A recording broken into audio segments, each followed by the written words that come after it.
प्रेम खाने की खुशबू सूंघकर ही समझ जाता है कि यह खाना तो उसकी अनुमा ने ही बनाया है, लेकिन इस वक्त तक अनुपमा दबे पांव उस घर से भाग जाती है ताकि उसको प्रेम से सामना ना करना पड़े। लेकिन किस्मत को तो कुछ अलग ही मंजूर था। प्रेम अनुपमा का पीछा करते करते अनुपमा के पास पहुंचता है और उसका मुंह काला करते हुए कुछ ऐसा कहता है जो जानकर आपके होश उड़ जाएंगे। आखिर पूरी कहानी क्या है, आइए जानते हैं आज के एपिसोड में। कहानी की शुरुआत होती है अनुपमा से, जो कि ट्रेन से अपना सफर तय कर रही होती है। उसी वक्त अनुपमा को एक रोते हुए लड़की दिखाई देती है। अनुपमा जैसे उसके पास जाती है, वह लड़की अपना दुख बताते हुए कहती है कि वो दिन भर काम करने के चक्कर में पढ़ाई नहीं कर पा रही और अगर उसने ये क्लिप बेच के पैसे इस क्लिप के असली मालिक को नहीं दिए तो फिर वो घर खर्च कैसे चलाएगी, वो अपनी पढ़ाई कैसे पूरी करेगी। अनुपमा कहती कि बेटा तुम टेंशन मत लो, तुम वहाँ पे कोने में बैठो और अपनी पढ़ाई करो, ये क्लिप्स बेच के पैसे मैं तुम्हें दूंगी। और इसी के चलते अनुपमा क्लिप्स को जगह जगह जाकर बेचने लगती है। उसी वक्त ट्रेन में बैठी एक औरत कहती है कि मैंने तो आपको यहाँ पे बहुत बार देखा है, आपने क्या नया काम शुरू किया है। अनुपमा बताती है कि किस तरीके से इस बच्ची को पैसे की आवश्यकता है, साथ ही उसको पढ़ाई भी करनी है और मैं नहीं चाहती कि काम के चक्कर में कोई अपनी पढ़ाई छोड़ दे, इसीलिए मैं उसकी मदद कर रही हूँ। और यह बातें सुन के वह औरत सहित कई सारी औरतें अनुपमा की तारीफ करने लगती है और सभी अनुपमा से क्लिप खरीद लेती है। अनुपमा का कॉल आता है और कॉल कट होने के बाद अनुपमा कान्हा जी का धन्यवाद करती है। अनुपमा कहती है कि कान्हा जी, मैंने किसी और की मदद करी तो आपने मेरी मदद कर दी, धन्यवाद धन्यवाद और धन्यवाद। अगले ही पल हम किंजल को देखते हैं जो कि पाखी के कमरे में पहुंचती है उसको सामान देने के लिए। लेकिन उसी वक्त किंजल देखती है कि यह कमरा तो कबाड़ खाना से ज्यादा बिखरा हुआ है और इतना गंदा लग रहा है। उसी वक्त किंजल वहां पर पहुंचती है और कहती है कि आपको इस कमरे में आने की क्या आवश्यकता है। किंजल कहती कि मैं तुम्हें सामान देने आई थी, अगर तुम्हें सामान नहीं मिलता ना तो तुम पूरे घर को ही सर पे उठा लेती। मुझे तो एक बात समझ में नहीं आ रही है कि तुम्हें और ईशु को कुछ तो काम रहता नहीं है, तुम खाना भी बाहर से मंगा कर ही खाती हो, लेकिन उसके बावजूद तुम्हारा कमरा इतना गंदा, कम से कम इसे साफ तो रखा करो। पाखी कहती कि इससे आपको क्या मतलब, और मैं बाहर से खाना मंगा के खाती हूँ इस पे भी आप नजर रखती हैं। मैं कोई घर वालों से पैसे नहीं लेती, यह पैसे मैं खुद देती हूँ और वैसे भी कहा मुझे इस कबाड़ खाने में हमेशा रहना है, जिससे मेरे ईशु की शादी होगी मैं उसके साथ चली जाऊंगी। किंजल कहती कि कैसी बेशरम माँ हो तुम, अपनी बेटी के साथ ही चली जाओगी। पाखी कहती है कि मैं बेवकूफ नहीं समझदार हूँ, वैसे भी ईशु मेरी इकलौती बेटी है, मैं उसके साथ ही जाऊंगी। और आप तो इसके बीच में बोले ही मत क्योंकि आपको तो अमीर दामाद मिल गया ना, लेकिन हाँ ये मत भूलिएगा मेरी ईशु ने राजा को छोड़ा था तभी परी को राजा मिला, नहीं तो आपकी बेटी को नहीं मिल पाता। किंजल कहती कि मिल पाता या नहीं ये हमारे हाथ में नहीं है, ये भगवान के हाथ में। लेकिन आपका इतने सब गलत कहने के बावजूद भी मैं तो यही चाहूंगी कि ईशु को समझदार और अच्छा लड़का मिले जो कि उसकी कद्र करे। पाखी कहती है कि फालतू की सद्भावना दिखाना बंद कीजिए और यहाँ से चले जाइए। किंजल के जाने का पाखी सोचने लगती है कि कमरा इतना भी गंदा कहाँ है और वैसे भी मेरे को तो ईशु के आलीशान महल में ही रहना है।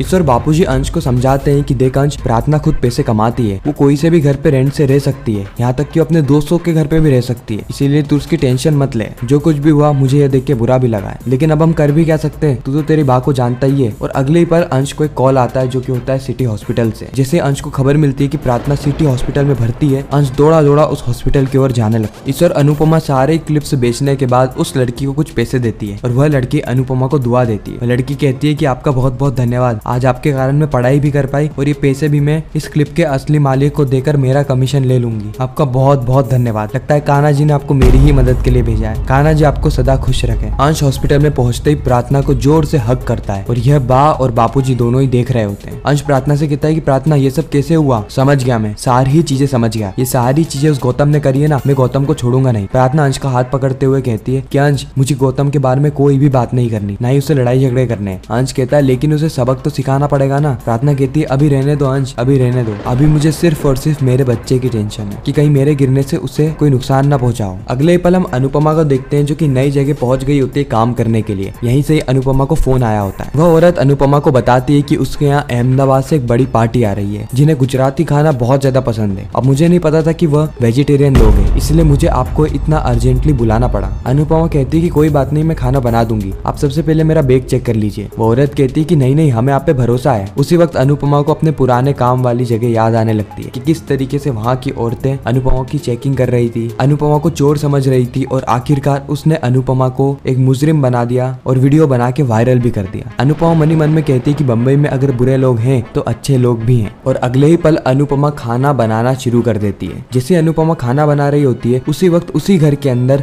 अनिल और प्रेम कोठारी आ जाते हैं और इन दोनों का नाम सुनकर ही अनुपमा घबराने लगती है। अनुपमा की हार्ट बीट ऊपर नीचे होने लगती है। अनुपमा को वह पल याद आता है जब उसकी सबसे पहले राही से मुलाकात हुई थी। राही से मुलाकात होते ही राही ने अपना पूरा गुस्सा अनुपमा पे निकाला, साथ ही यह भी कहा था कि वह प्रेम उसके और उसके पूरे परिवार की जिंदगी से हमेशा हमेशा के लिए दूर रहे। वह कभी भी अनुपमा को अपनी जिंदगी में लौटते हुए देखना नहीं नहीं चाहते। क्लाइंट प्रेम से जब पूछता है कि आपकी पत्नी कहाँ है, हमें दिखाई नहीं दे रही, प्रेम बताता है कि राही नहीं आ पाई, उसको उसकी डांस एकेडमी खोलनी है, इसीलिए उसका पूरा ध्यान अहमदाबाद में ही है। अनुपमा अपने पुराने पलों को याद करती है कि कैसे एक ही किचन में प्रेम, राही और अनुपमा तीनों ही साथ में रहते थे, जहाँ पर अनुपमा, प्रेम और राही तीनों ही एक दूसरे के मनपसंद का खाना बनाते थे, तीनों ही हंसी खुशी रहते थे, थोड़ी नोकझोंक होती थी। यही तो है अनुपमा की जिंदगी, पुराने पलों को याद करना और अपनी नई जिंदगी की ओर आगे बढ़ना। अनुपमा की जिंदगी का अब कोई लक्ष्य नहीं बचा, वो हमेशा पुराने पलों को याद करती रहती है। ईश्वर राही की गैर मौजूदगी में माही भी रसोई में ही होती है और वह प्रेम को कॉल करती है, लेकिन प्रेम कॉल नहीं उठा पाता है। उसी वक्त वसुंधरा कोठारी किचन में आती है और माही को खाना बनाते हुए देखती है। माही कहती है कि मोटी बा, वो क्या राही बाहर गई है ना, इसलिए मुझे खाना बनाना पड़ रहा है और इतने समय के बाद मैं खाना बना रही हूँ, इसलिए मुझे थोड़ा लेट हो रहा है। बाकी आप चिंता मत कीजिए, मैं खाना टाइम पर बना दूंगी। साथ ही वसुंधरा पूछती है कि राही कहाँ है और माही को यहाँ पर मौका मिल जाता है राही की बुराई करने का। माही कहती है कि राही तो वहाँ गई है ना डांस एकेडमी। अब मुझे समझ में नहीं आता कि उसे डांस एकेडमी खोलने की आवश्यकता क्या है। अच्छी भली घर पे काम कर रही थी, घर पे खुश थी और अब उसको डांस एकेडमी खोलनी है। वसुंधरा माही के पास आती है और माही की मदद करते हुए कहती है कि देखो माही, तुम इस घर का काम अकेली संभाल सकती हो और तुम जो कुछ भी कर रही हो ना, ये बाकी सभी लोगों के लिए काम होगा, लेकिन मुझे साफ साफ दिख रहा है कि तुम प्रेम और राही की जिंदगी में आना चाहती हो और इससे पहले भी तुम प्रेम से बहुत ज्यादा प्यार करती थी। लेकिन मैं तुम्हें बता दूं कि तुम ऑफिस जा रही हो क्योंकि हम लोग तुम्हें ऑफिस जाने दे रहे हैं। तुम उस ऑफिस में एक एम्प्लॉय हो, ना कि मालकिन। मालकिन अभी भी वसुंधरा कोठारी और पराग कोठारी है। भले हमारी और राही की बनती नहीं है, हमारे बीच में बहुत अनबन होती है, लेकिन ये बात याद रखना कि हम किसी भी रिश्ते को तोड़ना नहीं चाहते और ना ही तुम्हें किसी भी रिश्ते को तोड़ने देंगे। इसलिए प्रेम से तुम दूरी बनाए रखना, ये तुम्हें आखिरी वार्निंग है, क्योंकि अगर ऐसा कुछ भी चीज करते हुए तुम वापस से पकड़ी गई